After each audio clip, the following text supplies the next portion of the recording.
The more you explain yourself, the less powerful you become. It is a brutal psychological truth that society tries to hide from you. We are told that vulnerability is strength. We are told to open up, to share our struggles, and to lay our lives bare for everyone to see. But if you look closely at the people who actually command the most respect, the strongest people in any room, they say the least. And there is a very specific, deeply biological reason for that. Welcome back to the quiet 1%. We live in an era of chronic oversharing.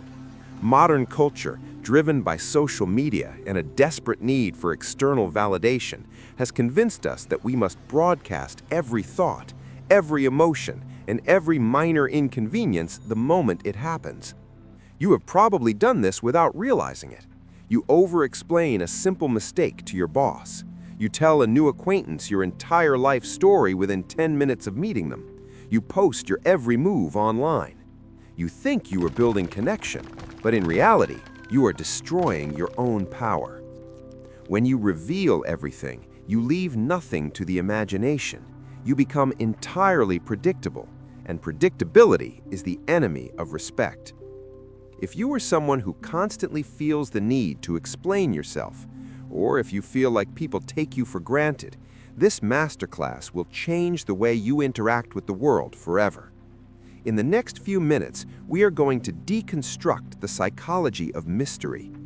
We will explore exactly why oversharing signals deep insecurity, why people are magnetically drawn to what they do not fully understand, and how to use the ultimate power of restraint to command total authority. Subscribe now and join us in the quiet pursuit of mastery. Let's begin. Part 1. The Economics of Accessibility.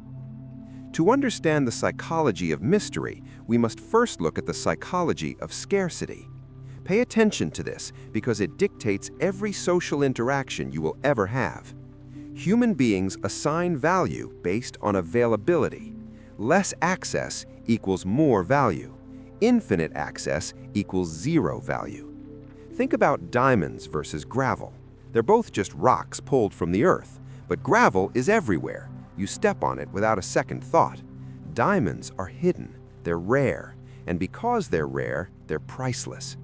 Your thoughts, your emotions, and your attention operate on the exact same economic principle. When you overshare, you are treating your internal world like gravel.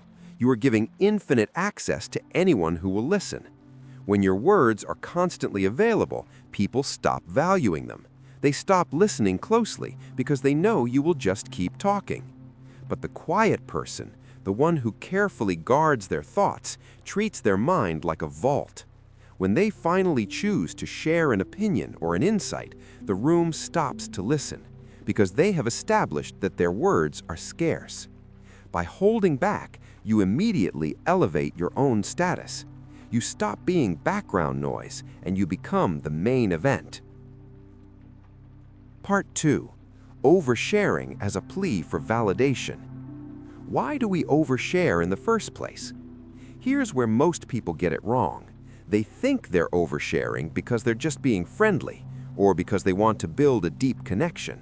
But psychologically, oversharing is almost always a subconscious plea for validation. When you nervously fill the silence with details about your personal life, your brain is sending a signal to the other person. That signal says, "Please accept me. Please tell me I am interesting. Please validate my existence."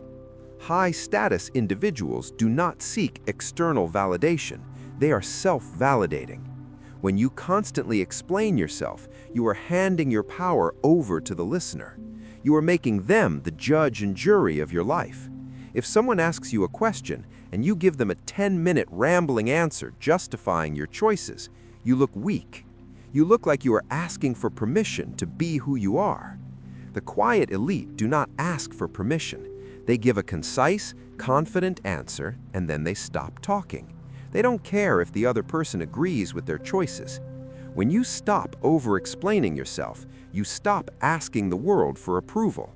And ironically, that's exactly when the world starts approving of you. Part 3. The danger of over-explaining. You have seen this happen before. Think about a workplace scenario. Let's look at a junior employee named Mark. Mark makes a minor scheduling error on a project. His manager points it out. Instead of simply acknowledging the mistake and fixing it, Mark panics. He launches into a 5-minute monologue. He explains that his alarm didn't go off, his dog was sick, traffic was terrible, and the software was lagging. He thinks he's defending his reputation. He thinks if his manager knows all the details, she'll forgive him. But his manager doesn't care about his dog or the traffic. By over-explaining, Mark just highlighted his inability to handle pressure. He looked frantic. He looked chaotic.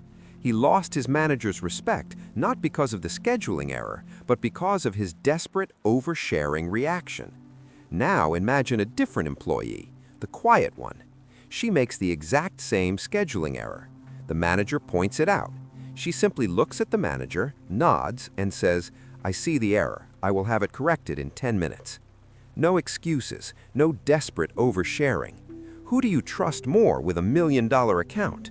The one who spills a mountain of excuses, or the one who calmly absorbs the feedback and takes action? Every time you over-explain, you dilute your authority. Part 4. The psychology of the unknown. Let's talk about attraction, intrigue, and the human brain. People respect and desire what they do not fully understand. Our brains are essentially puzzle-solving machines. When we meet someone who tells us everything about themselves immediately, the puzzle is solved. The brain gets bored. There is nothing left to figure out. But when you meet someone who possesses a deep sense of mystery, the brain becomes obsessed. When you hold back your personal details, your fears, and your constant opinions, you become a blank canvas, and the human imagination cannot handle a blank canvas. Because people don't know exactly what you are thinking, they are forced to project their own ideas onto you. They wonder, what is he analyzing right now? Why isn't she reacting to this drama? What do they know that I don't?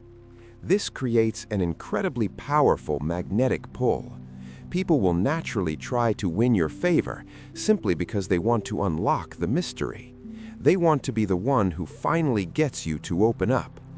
By simply remaining quiet and keeping your cards close to your chest, you effortlessly bend the social gravity to your will. Part 5. Emotional self-control as ultimate strength. Modern society glorifies the idea of venting. We are told that if we are angry, sad, or frustrated, we must immediately share it with the world to feel better. But broadcasting your emotions is a massive tactical error. Your emotions are the control panel to your mind. When you overshare your emotional state, you are giving everyone around you the access codes to manipulate you. If you tell your coworkers exactly what bothers you, you have just handed your enemies the exact weapon they need to destroy your focus. If you post every emotional high and low on the internet, you are showing the world that you lack emotional discipline. You are showing them that your internal weather is entirely controlled by external events. Emotional self-control is the ultimate sign of psychological strength. The quiet 1% do not vent to the masses. They process their emotions internally or with a tiny, heavily guarded circle of trust. When you maintain a calm, unreadable exterior during a crisis, while everyone else is oversharing their panic, you automatically become the leader. People gravitate toward the rock in the storm. They do not gravitate toward the leaves blowing in the wind. Part 6. The power of the vault. Let me tell you about the ultimate social archetype, the vault. There was an incredibly successful executive named David. David was not the smartest man in his company, nor was he the most charismatic, but he was the most universally respected. David's secret was simple. He never gossiped and he never overshared his personal life. Because David was completely comfortable in silence, his colleagues found themselves filling the void. They would tell him their frustrations, their ambitions, and the office politics. David would listen deeply. he wouldn't judge, and more importantly, he wouldn't share his own secrets in return. Over time, a remarkable thing happened. Every single person in the company viewed David as their closest confidant. They projected immense wisdom onto him, simply because he was a safe place to land. When the CEO retired, the board didn't choose the loudest, most aggressive salesman to take over. They chose David. Why? Because someone who can control their own tongue can be trusted to control an empire. David's mystery wasn't a trick, it was a demonstration of extreme self-mastery. The social consequences of being too available. Familiarity breeds contempt. It is a harsh reality, but it is true. When you are always available, always ready to text back in 5 seconds, always ready to explain your weekend plans, people begin to take you for granted. You become part of the furniture. Oversharing your time is just as dangerous as oversharing your thoughts. When you pull back, when you create a little bit of distance and allow a little bit of mystery to settle around your routine, people suddenly start paying attention again. They wonder where you are. They wonder what you were working on. Absence and mystery act as a magnifying glass. They make your presence infinitely more impactful when you finally do choose to show up. We have reached the core of the psychology of mystery. If you take nothing else away from this masterclass, burn this truth into your mind. Power is not in what you reveal. Power is in what you choose to keep. Every time you feel the overwhelming urge to explain yourself, to justify your actions, or to dump your emotional baggage onto a listener, stop. Take a breath. Realize that the urge to speak is just your ego begging for validation. When you deny that urge, when you swallow the unnecessary words, you are building internal psychological muscle. You are shifting from a state of seeking approval to a state of generating authority. Mystery is not about being cold. It is not about being arrogant. It is about having such deep, unshakable respect for your own internal world that you do not feel the need to put it on display for cheap applause. The world is noisy. Everyone is screaming to be noticed. Do not join the frantic crowd. Step back into the shadows. Embrace the silence. Become comfortable with the unknown. Start being intentional with your words.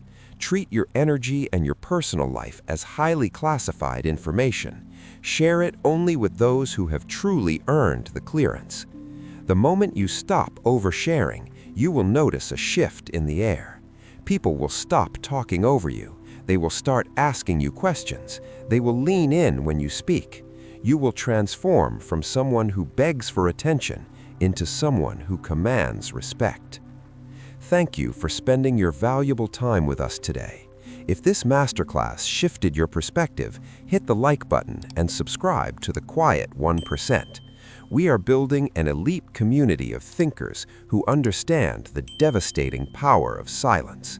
Now, I have a question for you to answer in the comments below. Do you think people lose respect for you when you reveal too much? Have you ever regretted oversharing in a professional or social setting? Let me know your thoughts down below. If you want to know the psychology of the quietest person in the room, watch this video. We will see you in the next video. Stay composed, stay quiet.